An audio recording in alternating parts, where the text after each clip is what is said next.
El enigma total de la Atlántida, crónica de una civilización perdida.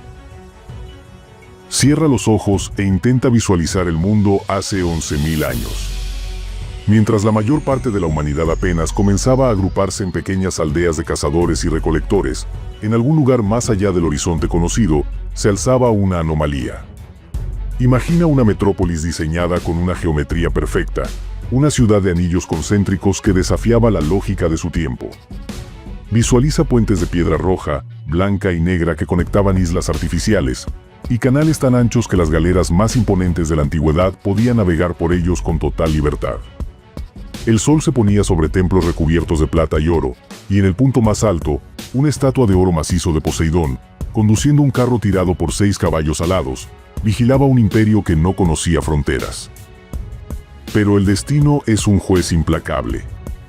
En un solo día y una noche de desgracia, el cielo se oscureció. La tierra, que durante siglos había sido generosa, comenzó a rugir con una furia volcánica.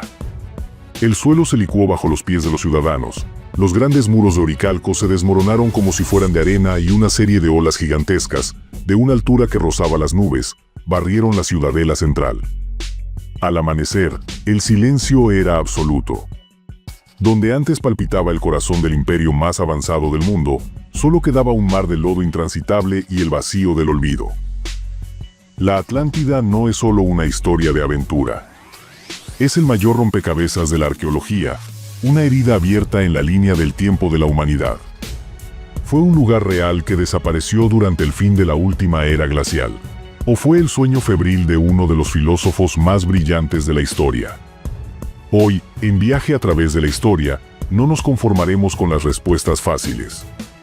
Vamos a analizar cada centímetro de la descripción de Platón, compararemos los datos con la geología moderna y exploraremos las ubicaciones que podrían ocultar, bajo capas de sedimento o kilómetros de agua, las pruebas de que no estamos solos en la cronología del progreso.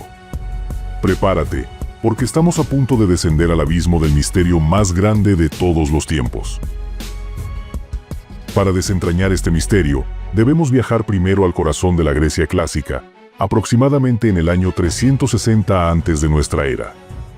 Allí encontramos a Platón, un hombre cuya mente sentó las bases de la política, la ética y la ciencia occidental. Platón no era dado a las fantasías sin propósito. Por eso, cuando escribió sus famosos diálogos, el Tímeo y el Critias, el mundo prestó atención.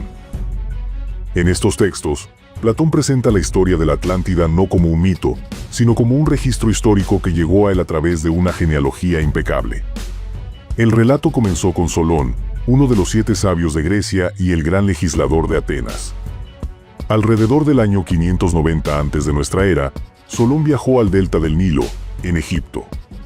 En la ciudad de Sais, se reunió con sacerdotes egipcios que custodiaban registros que se remontaban a miles de años atrás.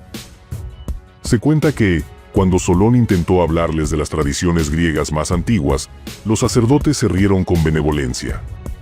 Uno de ellos le dijo palabras que aún hoy resuenan con fuerza. Solón, Solón, ustedes los griegos son siempre niños. No existe tal cosa como un griego viejo.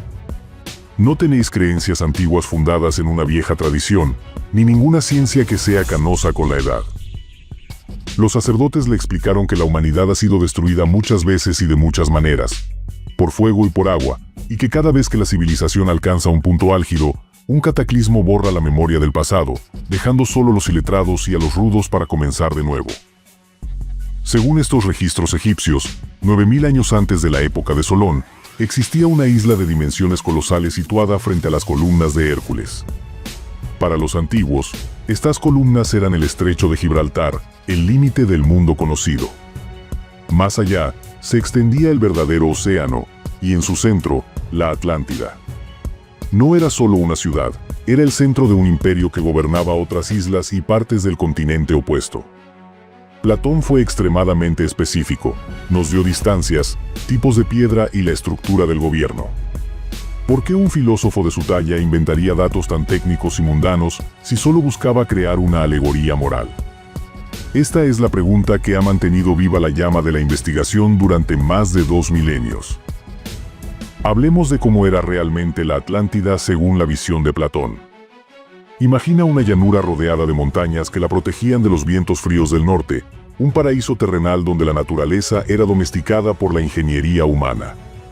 La capital era una obra maestra de la planificación urbana. Estaba compuesta por círculos alternos de tierra y mar. 3 círculos de agua y 2 de tierra, creados con una simetría perfecta. Los atlantes no solo eran navegantes, eran maestros de la metalurgia. Extraían de la tierra todo tipo de minerales, pero el más preciado era el oricalco. Platón describe que este metal, cuyo nombre significa cobre de montaña, tenía un brillo rojizo y era considerado el segundo más valioso después del oro. Con él, recubrían las murallas exteriores de sus ciudades, dándoles un aspecto ardiente bajo la luz del sol. La sociedad atlante estaba dividida en 10 reinos, cada uno gobernado por un rey descendiente de los hijos de Poseidón y la mortal Clito. El primogénito, Atlas, era el rey supremo de la isla central. Estos reyes se reunían cada 5 o 6 años en el templo de Poseidón, un edificio de 1000 metros de largo cubierto de plata y con pináculos de oro. Allí, sin testigos, rodeados por la columna de oricalco donde estaban grabadas las leyes sagradas, los 10 reyes sacrificaban un toro y bebían su sangre mezclada con vino, jurando gobernar con justicia y sabiduría. Pero lo más impresionante era su poder militar.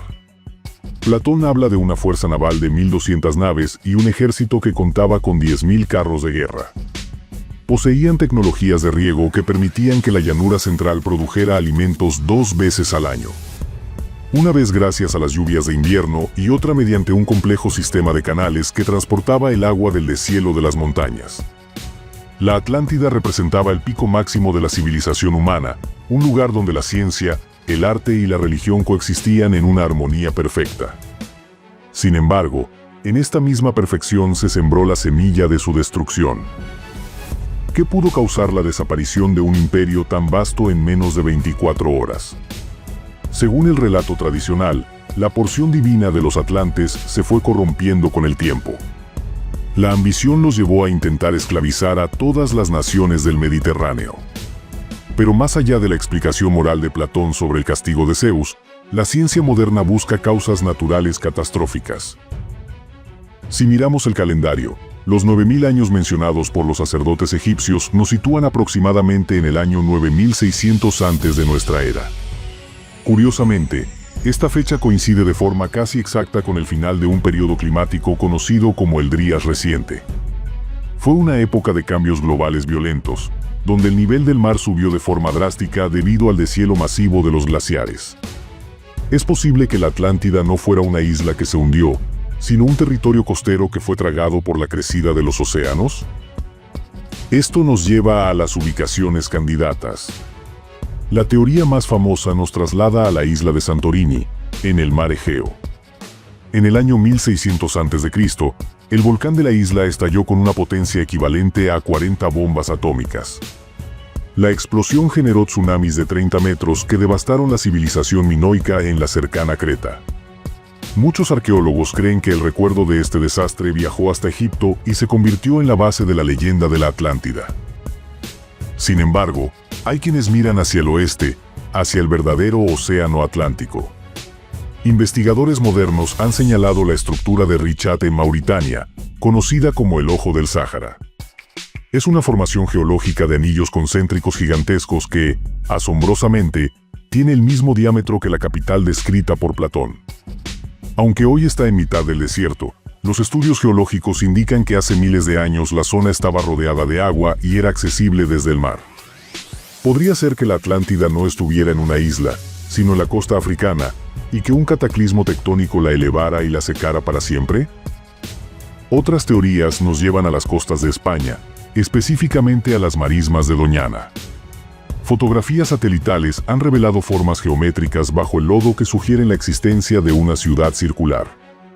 Incluso hay hipótesis que sitúan la Atlántida en la Antártida, sugiriendo que antes de ser un continente de hielo, fue una tierra habitable desplazada por un movimiento repentino de la corteza terrestre.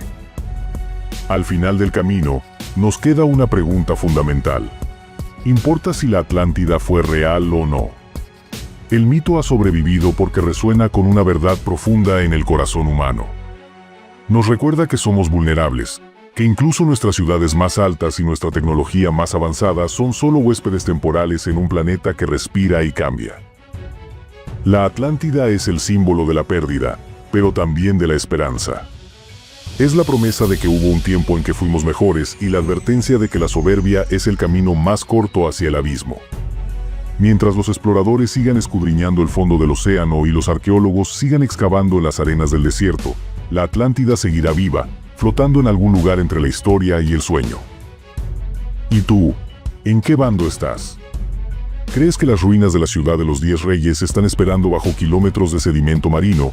¿O crees que la verdadera Atlántida es una lección filosófica que aún no hemos terminado de aprender? Déjame tu opinión en los comentarios. Me encanta debatir estas teorías con ustedes. Si este viaje a las profundidades del pasado te ha fascinado, te pido que nos apoyes con un me gusta y que te suscribas a Viaje a través de la historia. Al hacerlo, te conviertes en parte de una comunidad de mentes curiosas que no se conforman con la superficie de las cosas. No olvides activar la campana, porque nuestra próxima expedición será igual de intrigante.